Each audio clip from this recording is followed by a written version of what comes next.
Hey guys, it's been a little while since this auction actually ended, but there's been a lot going on and only had a chance to get to the prices now. So we'll kick off with a Barrett that went well below market price. Pretty cool for someone.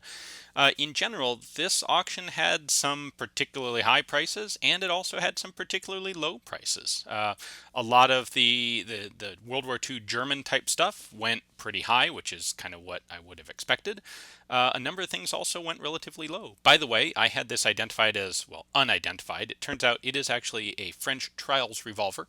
Had a couple of people point that out to me on the website and the YouTube comments. So thank you to you guys.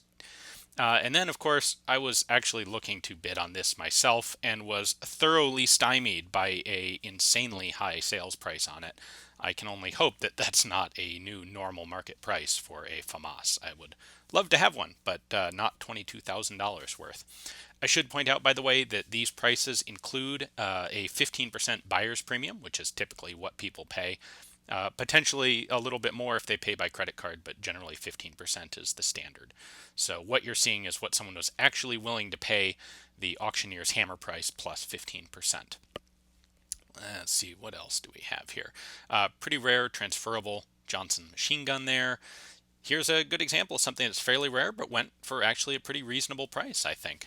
And two examples of things that are German World War II related and went very, very high. The Lorenzonis is actually a little cheaper than I would have expected. Same thing with some of the ZH-29s and copies. A lot of these rifles are worth, well, they're rare, but when you get into the five-figure prices, you're kind of limiting the number of people who are interested in somewhat obscure and let's call them not first-tier countries, not the typical America, Britain, Germany, etc. Let's see what else. Pair of Mauser revolvers. These have always been pretty rare. They had several of them in this auction. That CC38 was a really weird rifle. Again, that's a pretty niche buyer, someone who's going to be willing to pay, a couple tens of thousands of dollars for a Czech prototype rifle that's not really all that directly connected to anything else.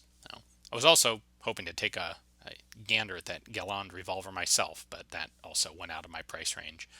This one wouldn't if I had been thinking about bidding on that one.